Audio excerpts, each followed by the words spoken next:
ओम नमः सिद्धेश्वर। शत्र चूड़ामणि नामक यह ग्रंथ राजा सत्येंद्र विरक्त हो गए थे, वैरागी हो गए थे और दीक्षा उनके माध्यम से ली जा चुकी थी और दीक्षा लेते ही उनकी हत्या हो गई। और राजा सत्येंद्र स्वामी की हत्या के तुरंत बाद जगत जनों में जो चर्चा चलने लगी, वैराग्य की चर्चाएं, सो सब चर्चा कल हमने यहाँ देखी है। यहाँ कल राग संबंधी क्रूरता की बात कही थी, अब यहाँ भोग में आसक्त मनुष्य सूकर के समान है ऐसा कह रहे हैं, मतलब बहुत कैसे शब्दों के प्रयोग हैं। देखिए आप, स्त्री के भोग में आसक्त मनुष्य सूकर के समान, 93 पेज 73 नंबर का श्लोक। नारी जगन्नर्धस्थ विणमुद्रमय चरणा बराह इह विंभक्षी हंत मूढ़ सुखायते। खेद है मूर्ख जन स्त्रियों की जंघाओं के छिद्र में स्थित मलमूत्र से भरे हुए चमड़े से विष्ठा खाने वाले सूकर की तरह सुखी होते हैं। वो जो सुअर विष्ठा सेवन करके जिस तरह से अपने आप को सुखी मानता है, ये जगत जनों की, ऐसे भोग में आसक्त लोगों की इस दशा का चित्रण यहाँ किया है। देखिए सरल अर्थ में क्या कहते हैं ये बात। विवेकी जन अर्थात विरक्त महापुरुष स्त्री लंपटी लोगों के संबंध में अतिशय खेद व्यक्त करते हैं। मूर्ख मनुष्य मलमूत्रादि से भरे हुए, यहाँ मलमूत्र बहते हैं, ऐसे स्त्री के गुप्तांग में विलास कर विष्ठा खाने वाले, विष्ठा लेट्रिन पोटी खाने वाले सुअर के समान अपने को सुखी मानते हैं। विशेषार्थ में क्या लिखा, यहाँ कोई शंका कर सकता है कि आचार्यों ने नारी के प्रति ऐसी भीभत्स और लज्जास्पद शब्दों का प्रयोग क्यों किया। समाधान, आचार्यों ने तो जैसा सत्य स्वरूप है वैसा ही तो कहा है, कुछ बड़ा चढ़ाकर नहीं कहा है। वस्तु स्थिति का सही निरूपण किया है। रागी जीव को यथार्थ निरूपण अच्छा नहीं लगे तो आचार्य श्री क्या करें। उन्होंने तो राग छुड़ाने के लिए इस प्रकार की बात कही, उन्होंने तो विरक्ति और वैराग्य के लिए इस प्रकार की बात कही। वे तो करुणा बुद्धि से अज्ञानी का कुल स्थान से जुड़ा हुआ अनुचित राग नष्ट हो, सब जीवों का कल्याण हो, इस मंगलमय भावना से लिखते हैं। हमें ग्रंथकार के अभिप्राय को समझने का प्रयास करना चाहिए। राजा सत्येंद्र जैसे कामंद लोग आज भी कुछ कम नहीं है। देखो फिर स्त्री सेवन से उत्पन्न सुख अविचारित रम्य, बिना विचार किए हुए रम्य लगता है, ऐसी बात ये यहाँ कह रहे हैं। किम कीदृशं कियत् क्वेति विचारे सति दुःसहम् अविचारित रम्यम ही रामा संपर्कजं सुखम। अविचारित रम्यम, ये भी एक बहुत सुंदर सूक्ति है, आपने पढ़ी पहले कभी। अविचारित रम्यम, बिना विचार किए हुए अच्छा लगता है। अविचारित रम्यम मतलब जैसे दूर के ढोल सुहावने। अविचारित रम्यम मतलब बिना विचार करे तो आपको लगता है बहुत अच्छा है, बहुत अच्छा है, और जैसे ही थोड़ा सा विचार करो तो आपको लगेगा खुदा पहाड़ निकली चुईया, चुईया भी नहीं निकली। क्या अविचारित रम्यम, बिना विचार किए हुए अच्छा लगे। नीतिकारों की बात कह रहे हैं यहाँ। स्त्री के संग से उत्पन्न सुख क्या है, कैसा है, कितना है, कहाँ है, ऐसा विचार करने पर दुस्सह हो जाता है। वह सुख निश्चय से बिना विचार के ही सुंदर प्रतीत होता है। थोड़ा भी विचार करे तो सच में यह सुख नहीं दुख है, ऐसी बात हमारे समझ में आएगी। देखिए स्त्री सेवन से उत्पन्न प्राप्त होने वाला सुख क्या है, कैसा है, कितना है, कितने काल तक टिकने वाला है, कहाँ अर्थात किस जगह है, इस प्रकार सोचने पर विचार करना दुस्सह हो जाता है। विचार ही नहीं कर पाते। है कहाँ आखिर सुख? भ्रमजनित सुख सुख दिखाई दे रहा है, वास्तव में तो सुख है ही नहीं। अतः स्त्री जन्य सुख वास्तविक विचार न करने पर ही सुखद भाषित होता है। ये सारी चर्चा राजा सत्येंद्र के संदर्भ में कही जा रही है, जो राजा सत्येंद्र ने अपने प्राण भी गंवाए और राज्य भी गंवाया, रानी के चक्कर में उलझकर, और जगत जन प्रजा के लोग इस प्रकार की बातें कर रहे हैं। इतना समझदार होकर के कहाँ फंस गया, कहाँ उलझ गया। देखो विशेषार्थ, मनुष्य स्त्री से विरक्त हो, इस पवित्र भावना से यहाँ आचार्य श्री ने स्त्री में आसक्त मनुष्य से प्रश्न पूछे हैं। इन प्रश्नों पर मन ही मन में विचार करें तो स्त्री विषयक राग स्वयं ही घटे बिना नहीं रहेगा। ये विचार वास्तव में ही असह्य है। इन प्रश्नों के जवाब अपने मन में यदि देने का प्रयास करेंगे तो आप समझेंगे सच में कि वास्तव में सुख नहीं, सुखाभास मात्र है। वास्तव में ये दुख ही देने वाला है। आचार्य कुंकुम स्वामी ने बहुत चर्चाएं की प्रवचन सार में, जहाँ उन्होंने शुभ परिणाम अधिकार लिखा, वहाँ उन्होंने शुभ भाव अधिकार की जहाँ चर्चा की है पहले ही प्रथम महाअधिकार में, वहाँ वे कहते हैं इंद्रिय सुख वास्तव में सुख है ही नहीं, ये तो दुख ही है। ये विषम है, ये बाधा सहित है, ये बंध का कारण है, ये परतंत्र है, ये विच्छिन्न है, ये सुख नहीं दुख है। ऐसी सब बातें विचार करने पर आप महसूस कर पाएंगे। आगे देखिए, जिज्ञासु का गुरु से प्रश्न क्या कह रहे हैं। निवारिताप्य कृत्येस्या निष्फला दुष्फला च धीर कृत्ये तु नापि यत्नेन पुत्र हेतुर्निरूप्यताम्। अन्वयार्थ क्या कह रहे हैं। बुरे काम में निवारण किए जाने पर भी बुद्धि फल रहित और बुरे फल वाली होती है, किंतु अच्छे काम में प्रयत्न से भी प्रवृत्ति नहीं होती। कहो इसमें क्या हेतु है? ओह, क्या प्रश्न किया है। समझ में आया प्रश्न क्या है? नहीं आया समझ में। ये कह रहे हैं बुरे काम के बारे में लोगों को खूब निंदा करें, बुराई करें, उसके लिए मना करें, तो भी लोग उससे विरक्त नहीं होते खोटे काम से। और अच्छे काम के लिए बहुत प्रशंसा करें, प्रेरणा देवें, प्रेरित करें, तो भी लोगों की प्रवृत्ति नहीं होती, तो भी वो काम लोग नहीं करते। इसका क्या कारण है? आपका ऐसे प्रश्न रहते हैं कई बार, आखिर क्या कारण है? बिना सिखाए ही विषयासक्त होते हुए दिखाई देते हैं, विषयों में आसक्त होते हुए, विषयों में फंसते हुए ये जीव दिखाई देते हैं। मुझे वो याद आती है विषयासक्त जीवों के संदर्भ में वे पंक्तियाँ, बुद्धचंद जी की पंक्तियाँ हैं। क्या बुद्धचंद जी की नहीं, भूदरगार जी की पंक्तियाँ हैं। राग उदय जग अंध भयो सहजे सब लोगन लाज गवाई। क्या सुना है बहुत लोगों ने। राग उदय जग अंध भयो सहजे सब लोगन लाज गवाई। सीख बिना नर सीख रहे विषयादिक भोगन की सुधराई। और तापर और रचे रस काव्य का कही है तिन की निठुराई। अंध असुजन की अखियन में झोंकत है रज राम दुहाई। 400 साल पहले लिखी हुई पंक्तियां हैं लिपि जी। 400 साल पहले इन पंक्तियों को लिखते समय भूदरदास जी के मन में कैसी भावना होगी।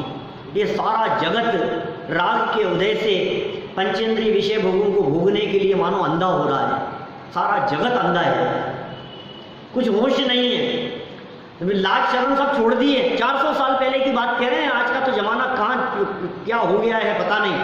क्या आज के ज़माने में तो समझो आप, जो महिला संगीत जैसे होते हैं भरी सभा में आए दिन आते रहते हैं ऐसे मैसेज, वो दूल्हा दुल्हन नाचते हैं स्टेज पर चढ़ करके और सबके बीच में। मैंने वो सारी की सारी लाज शर्म और वो सब खो गई है, पूरे कुएं में ही भांग पड़ी है। क्या कहें, कुछ नहीं कह सकते हम आज की दशाओं के बारे में। आज की चलने वाली जो पिक्चरें हैं, जो टीवी सीरियल्स हैं, ये क्या दिखाते हैं, मतलब कितना परिवर्तन दिखता है। आज के 40 साल पहले की मूवी और आज की मूवी, इन दोनों पिक्चरों में जमीन आसमान का अंतर दिखेगा आपको, दिखाए जाने वाले दृश्यों में। तो आप तो समय के अनुसार बदलने के लिए नहीं कहते? देखो क्या कह रहे हैं, समय के अनुसार बदलो, यही तो हम कह रहे हैं। अब बाल सफेद हो चले, अब भी नहीं बदलोगे क्या? समय के अनुसार बदलो क्या है? हम भी तो यही कह रहे हैं, अब इतना समय आ गया है, अब तो बदलो भाई साहब। समय इतना विकराल आ गया है कि घर से निकले और जीवित वापस लौट करके आ जाएं बिना दुर्घटना के। अब तो समझो समय के अनुसार बदलना चाहिए, अब तो वैराग्य आना चाहिए। देखा 40 साल पहले की मूवी और आज की मूवी का अंतर बतलाया मैंने। ये 400 साल पहले की बात लिखी है रागी जीवों के संबंध में। 400 साल पहले भी ये मतलब टीवी नहीं थी, पिक्चर नहीं थी, सोच तो है, लेकिन सोच तो थी। विषय कषाय के परिणाम तो थे जगत के जीवों में, और नाटक तो चलते थे, रंगमंच तो चला करते थे, और राग रंग से भरी हुई विषय कषाय पोषक पंक्तियां तो लिखते थे कवि लोग, श्रृंगार रस की कविताएं, हाँ सब होता था ना। तो उनको देख करके क्या लिखा उन्होंने, राग उदय जग अंध भयो सहजे सब लोगन लाज गवाई। सारे जगत अंधा हो गया है राग के उदय में, और लाज शर्म खो बैठा है। राग उदय जग अंध भयो सहजे सब लोगन लाज गवाई, और सीख बिना नर सीख रहे।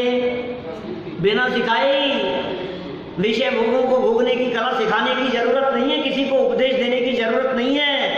सीख बिना नर सीख रहे विषयादिक भोगने की सुधराई। और अंतिम दो पंक्तियां क्या लिखते हैं वे, तापर और रचे रस काव्य। उन कवियों के संदर्भ में लिखा उन्होंने तो, सारा जगत अंधा है, सारा जगत विषय कषायों में फंसा है, डूबा है, मरे जा रहा है, लाज शर्म खो बैठा है, और उसके बावजूद भी इन कवियों को देखो, तापर और रचे रस काव्य, का कही है दिन की निठुराई।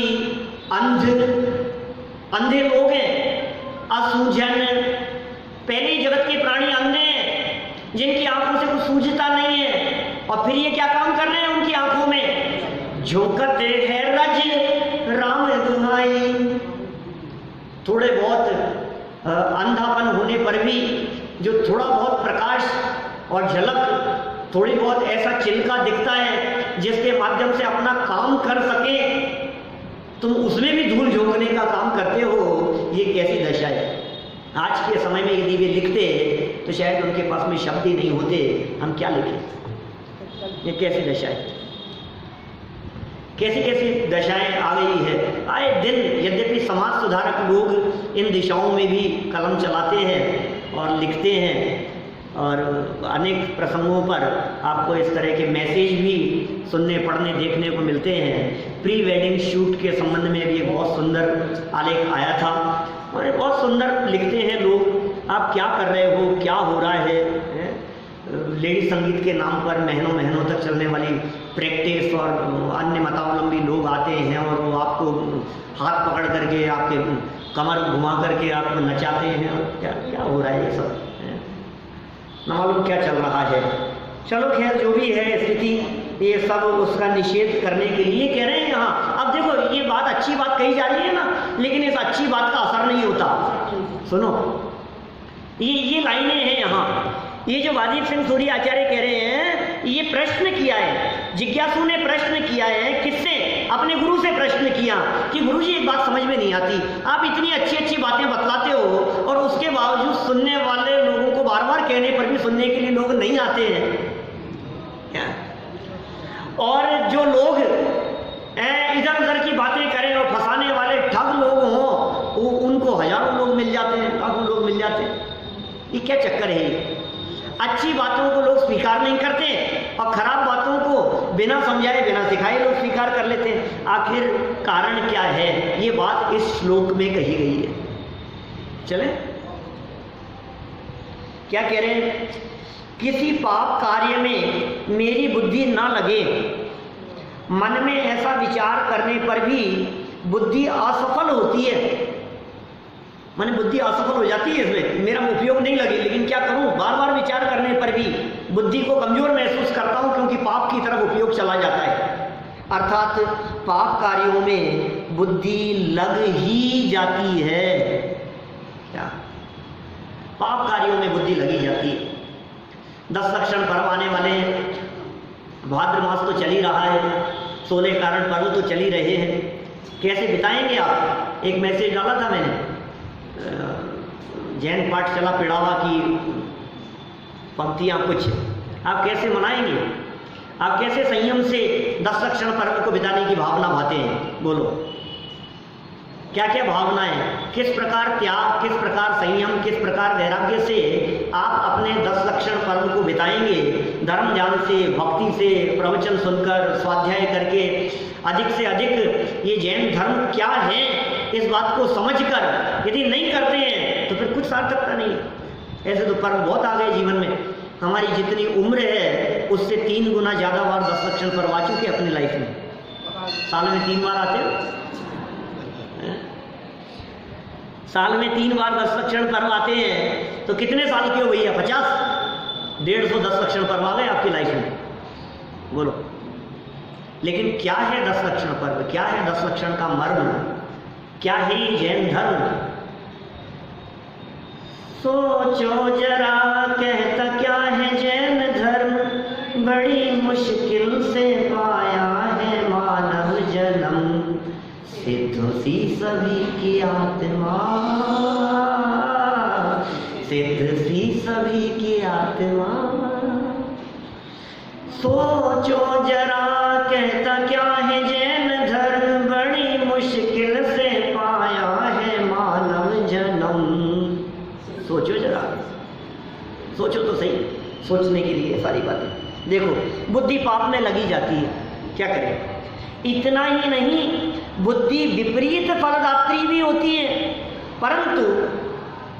परंतु पुण्य कार्यों में प्रयत्न करने पर भी, पुण्य कार्यों में प्रयत्न करने पर भी बुद्धि प्रवृत्त नहीं होती। इसमें क्या कारण है, स्पष्ट समझाइए। हम आपको रोज रोज कह रहे हैं, बार बार कह रहे हैं प्रवचन के लिए समय से जल्दी आया करो, जल्दी आया करो, और सोचते भी हैं कि कल जल्दी आऊँगा, लेकिन फिर क्या हो जाता है? फिर उसी में उलझ जाते हैं। यार आप इतनी छुट्टियाँ क्यों करते हो आप? कि नहीं अब रेगुलर आऊँगा, अब रेगुलर। मैं सोचता भी हूँ, लेकिन फिर ये क्या होता है? मैं बहुत सोचता हूँ, सुबह 5 बजे उठ करके, सुबह 4 बजे उठ करके, हमारे पिताजी तो 3:45 पे उठते हैं रोज सुबह। इतना जल्दी उठ करके स्वाध्याय करूँगा, पढ़ूंगा, ये करूँगा, वो करूँगा, सोचता तो बहुत, लेकिन फिर नहीं कर पाते। ये क्या हुआ? ये क्या चक्कर है? ये प्रश्न है शिष्य का। ज़्यादा चर्चा नहीं करते हुए सीधे आगे बढ़ते हैं। जिज्ञासु अपनी बात को और स्पष्ट करता है। लो, अभी समाधान नहीं है, अभी तो जिज्ञासु की चर्चा चल रही है। चलो पढ़ें, देखें क्या कहते हैं जिज्ञासु के माध्यम से। निश्चित्याप्यगहे त्वं दुश्चित्तानां निवारणे येनात्मन्निपुणो नास्ति तद्धि दुष्कर्म वैभवम्। हे आत्मन, बुरे मानसिक विचारों को पाप का कारण निश्चित करके भी जिस कारण से तू निवारण करने में समर्थ नहीं होता है, निश्चय से यह बुरे कर्मों का ही प्रभाव है। वो खुद ही कह रहा है। मैंने बार बार मैं सोच करके भी यदि मैं बुरे कर्मों से, खोटे कार्यों से विरक्त नहीं हो पा रहा हूँ, तो मुझे लगता है कि मेरे द्वारा किए गए ये खोटे कार्यों का ही यह प्रभाव लगता है। देखें जरा क्या कह रहे हैं, सरल अर्थ में क्या बात कही जा रही है। हे भगवान, मन में बुरे विचार उत्पन्न होना पाप का कारण है, पाप का कारण है बुरे विचार उत्पन्न होना। देखो कहीं भी आपने ध्यान दिया होगा, जहाँ भी चर्चा कर रहे हैं, ये प्रवृत्ति की तुलना में मानसिकता पर विशेष बल देते हैं।